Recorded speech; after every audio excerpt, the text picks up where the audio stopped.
What if the players from the NBA in the 1980s played in the modern era? Could they keep up? Would they be able to handle the starting five for the modern era against them as you see their ratings? That's the question we're looking to answer today. What's going on, guys? Jay Zimmer here, bringing you part 3 of this part 5 series in which we are comparing different decades to the modern day NBA on the blacktop. If you're wondering why I'm doing the blacktop, I've explained this in a lot of my videos, but everyone does franchise. I'm kind of tired of seeing franchise. I think blacktop is a fun little spin. You get park dunks, park layups, Curry with a nice little move past Jordan of all people. And that's basically why I'm doing it. This game will be just a single elimination. Again, this is not trying to determine, which decade is better. It's just to see if they could hang, if they could keep up. If you do want to see more games, maybe a series to see which decade is the best, I'm happy to do so. Just let me know down in the comments. Curry, again with a shot over Jordan, up to a quick 4-1 lead. This game will be going to 21 points.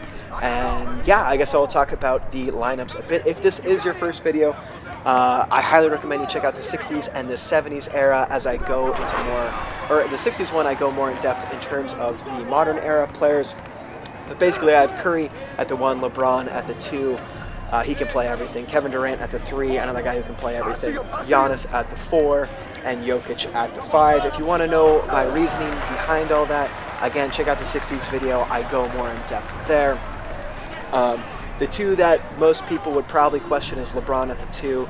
I was thinking of other players, but how can you not include LeBron and KD and Giannis? They're just such mismatches. They're such perfect examples of modern day players, especially that they can play basically any position. So I just had to include them. A quick, looks like 9-2 for the modern day, so this might go quicker than I was expecting. Giannis with a mean dunk already has his lockdown take. But quickly we're going to go over the 80s team. We'll see how quick it actually goes. So for the point guard, we do have Magic Johnson.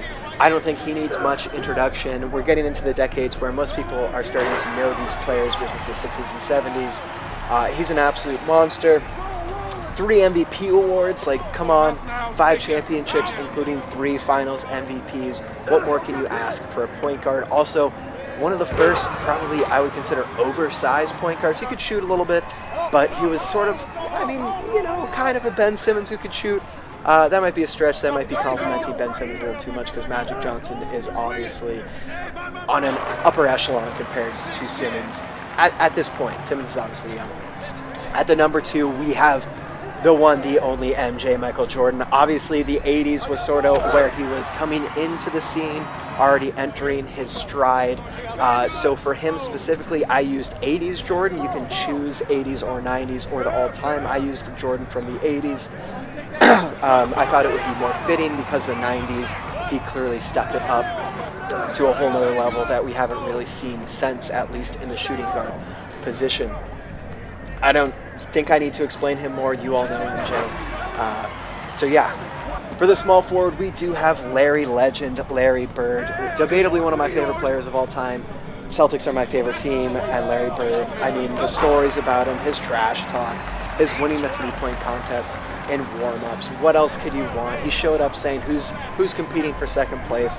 The dude could flat out ball, so he had to be our small forward. If you're wondering where this lineup actually came from, it comes from NBA.com, 1980s all-decade team.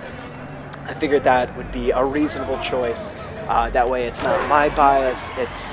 There's some bias introduced, as with all decisions being made, but I figured this would be a fairly reasonable choice. For power forward, they went with Julius Erving. I don't know if I would have made that choice. He was on the 70s team at a small forward. With that being said, Dr. J is such a beast. I could see him playing power forward in the modern day NBA. He could do a little bit of everything. A little undersized for power forward probably. And Giannis might bully him a little bit in terms of, or at least on the defensive end. I think he could probably shut down Giannis on the defensive end because he was such a good defensive player as he's going against Curry right there with a really tough shot. But again, he does have the size over Curry, so I could see him doing that. And then for the center, we do have Moses Malone. They went back, NBA.com went back and forth on Moses or Kareem. We did have Kareem in the 70s video, which I highly recommend checking out. That was unbelievable. that was a really good one. I highly recommend checking that out. We do have Moses Malone at the center. Unbelievable player, 1980 MVP, 1985 Finals MVP. Just a great player. Probably a little maybe undersized, but you have Jokic on the other side, which I chose Jokic for obvious reasons. He just won MVP, so how can you not choose him? But yeah, that is the starting lineup for the 80s team.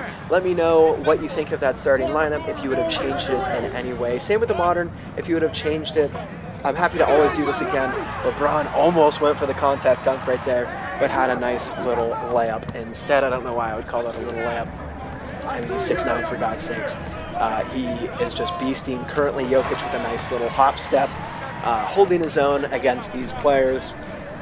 But yeah, if you do have any comments about the teams, feel free to let me know. I'm happy to switch it up in the future. I'm happy to redo this series. Like I said, it is a 5-part for now, but I could always do it again and make it more of a, let's say, best of 3 and actually have the decades move on or something with your recommendations. Let me know what you think of the blacktop, and especially let me know what you think of the cutting.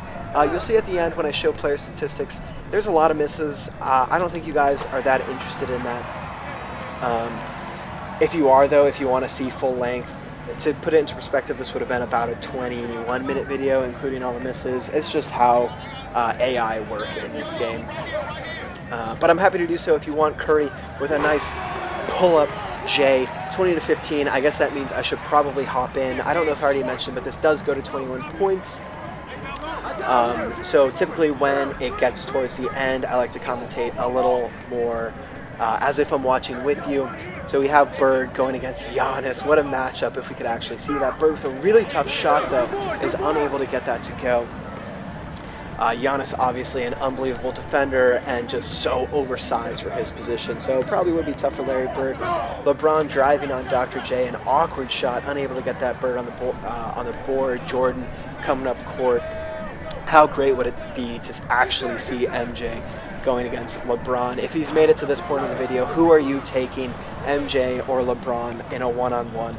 That's tough because obviously MJ is such an amazing player, but LeBron, he's got the size. He can play every position. I mean, it would be tough one-on-one. In terms of a team we almost just saw the one-on-one on Michael going on LeBron, but he does pass it off to Dr. J, who does do the nice lay-in. But that would be just such an epic matchup to see. Obviously, we can't have it all. We've been lucky enough to have those two players in general. But it does look like the 80s teams are able to keep up with the modern day players. With that being said, there is a fairly large lead right now. It's obviously 1s and 2s, win by 2. Durant with for the win. He hits that. I was not expecting him to hit that. So yeah, I guess that's it. We're going to jump into the stats. Larry, 5 for 17. Not the best shooting. You don't like to see that. Michael didn't really do much. 2 for 4, 50%. I guess that's all right. The modern day players shot quite well. We'll quickly jump into the team stats. 57% is that to 42%. So pretty handed victory, but they were able to keep up, in my opinion. What do you guys think? Let me know if you would imagine the 80s players were able to keep up. With that being said, that does do it for this video, guys. I hope you did enjoy. I hope you guys are having a great day. Like if you want to, subscribe if you want to see more content like this. And yeah, I'll catch you guys next time in the next video. Bye.